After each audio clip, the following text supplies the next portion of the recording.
Assalamualaikum warahmatullahi wabarakatuh. Apa kabar anak-anak bunda semuanya? Semoga dalam keadaan sehat walafiat semuanya ya. Nah, alhamdulillah hari ini kita sudah memasuki puasa hari ke-23. Semoga puasanya belum ada yang bolong ya. Oke, pada kesempatan kali ini bunda akan membahas amalan yang ada di bulan Ramadan. Ramadan ini merupakan bulan agung yang di dalamnya Allah Subhanahu wa taala perintahkan untuk berpuasa. Bulan ini Nabi Shallallahu alaihi wasallam juga mengatakan bahwa penuh dengan keberkahan, sehingga banyak umat muslim yang berlomba meraihnya dengan mengerjakan berbagai amalan. Dengan kemuliaan yang dimiliki bulan Ramadan, Nabi juga menganjurkan umatnya untuk memperbanyak amalan, baik wajib maupun sunnah. Beliau bersabda, barang siapa yang mendekatkan diri kepada Allah dengan suatu pekerjaan kebajikan atau amal sunnah di dalamnya, samalah ia dengan orang yang menunaikan suatu ibadah wajib di bulan yang lain. Nah, apa aja sih amalan yang bisa kita lakukan selama bulan Ramadan ini? Yang pertama, ada sedekah. Nabi Shallallahu alaihi wasallam bersabda, sebaik-baik sedekah adalah sedekah yang ditunaikan pada bulan Ramadan.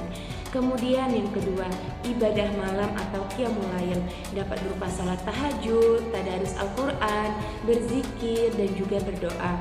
Sesuai hadis riwayat yang disampaikan oleh Ibnu Abbas, Rasulullah Shallallahu alaihi wasallam berkata, barang siapa bangun mengerjakan qiyamul lail di bulan Ramadan dengan dasar iman dan mengharap pahala dari Allah Subhanahu wa taala, niscaya dosa-dosanya yang telah berlalu akan diampuni oleh Allah Subhanahu wa taala. Hadis riwayat Bukhari dan Muslim. Kemudian yang ketiga, membaca Al-Qur'an. Nabi Shallallahu alaihi wasallam menuturkan, barang siapa membaca satu huruf dari Al-Quran, maka baginya satu kebaikan, dan satu kebaikan itu sama dengan 10 pahala. Aku tidak memaksudkan alif lam mim itu satu huruf, melainkan alif satu huruf, lam satu huruf, dan mim satu huruf. Hadis riwayat Darimi dan Tirmizi. Nah, jadi kalau kita membaca 10 huruf saja kita sudah mendapatkan 10 kebaikan, yang artinya kita sudah mendapatkan 100 pahala. Masya Allah. Gimana kalau kita baca satu halaman ya, satu halaman Al-Quran, banyak sekali pahala yang kita dapatkan hanya dengan membaca Al-Quran saja. Amalan selanjutnya yaitu mendirikan sholat tarawih. Barang siapa ibadah tarawih di bulan Ramadan seraya beriman dan ikhlas, maka diampuni baginya dosa yang telah lampau atau yang telah lalu. Hadis riwayat Al-Bukhari, Muslim dan lain-lain. Kemudian mengakhirkan sahur. Anas bin Malik meriwayatkan dari Zaid bin Sabit, ia berkata, suatu hari kami pernah sahur bersama Rasulullah SAW. Kemudian tidak lama setelah itu, beliau bangun untuk menunaikan sholat subuh. Lalu aku bertanya, berapa jarak antara sahur dan azan? Beliau menjawab, sebanyak 50 ayat. Hadis riwayat Bukhari dan Muslim. Nah, kemudian kita juga harus menyegerakan berbuka puasa. Rasulullah SAW bersabda, manusia akan senantiasa dalam kebaikan selama mereka menyegerakan berbuka puasa. Hadis riwayat Bukhari dan Muslim. Kemudian berdoa saat berbuka puasa.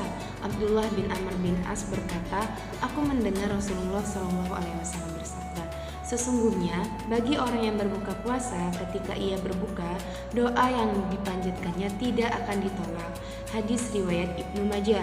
Kemudian memberikan makan buka puasa kepada orang lain. Diriwayatkan dari Zaid bin Khalid al-Juhani bahwa Rasulullah SAW bersabda, barang siapa yang memberikan orang berbuka puasa, maka dia akan mendapatkan pahala seperti pahala orang yang berbuka tersebut, tanpa dikurangi sedikit pun. Hadis riwayat Bukhari dan Muslim. Jadi ketika kita memberi orang lain makanan untuk berbuka, kita juga mendapatkan pahala yang sama dengan orang yang berpuasa tersebut, walaupun kita sedang tidak berpuasa. Kemudian mencari malam Lailatul Qadar dan menghidupkannya. Rasulullah SAW berkata, carilah Lailatul Qadar dalam malam ganjil dari 10 malam terakhir dari bulan Ramadan. Hadis riwayat Bukhari dan Muslim dari Aisyah. Abu Hurairah meriwayatkan bahwa Nabi SAW menuturkan, barang siapa yang bangun di malam Lailatul Qadar dengan iman dan harapan, maka Allah akan mengampuni dosanya yang telah lampau. Hadis riwayat Bukhari dan Muslim. kemudian memperbanyak tahlil, dan juga bersilaturahmi dengan tetangga, bisa dengan saudara-saudara yang lain atau dengan siapapun itu. Kemudian menghatamkan Al-Quran. Rasulullah SAW berkata kepada Abdullah bin Amr, bacalah atau hatamkanlah Al-Quran sekali dalam sebulan. Hadis riwayat Bukhari. Kemudian mengucapkan tasbih, tahmid, dan takbir.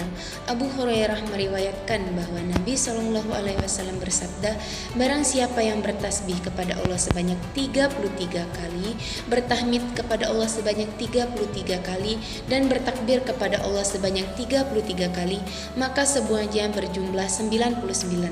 Lalu beliau berkata lagi, dan ke-100-nya mengucapkan la ilaha illallah wahdahu la syarikalah lahul mulku wa lahul hamdu wa huwa ala kulli syai'in qadir, yang artinya tiada sesembahan melainkan Allah yang tidak ada sekutu baginya kekuasaan dan puji-pujian, dan Dia adalah Zat yang maha berkuasa atas segala sesuatu, maka diampuni kesalahan-kesalahannya walaupun sebanyak buih yang ada di lautan. Hadis riwayat Muslim, Abu Daud, dan Ahmad. Dan jangan lupa untuk memperbanyak istighfar selama bulan Ramadan ini. Nah, itulah tadi amalan-amalan yang dapat kita lakukan selama bulan Ramadan. Belum terlambat untuk kita mengumpulkan pahala sebanyak-banyaknya di bulan Ramadan ini. Masih ada lebih kurang 7 hari lagi untuk kita melakukan amalan-amalan yang sudah Bunda jelaskan tadi. Oke, mungkin cukup sekian yang bisa Bunda sampaikan. Apabila ada salah-salah kata, Bunda mohon maaf. Kepada Allah Bunda mohon ampun.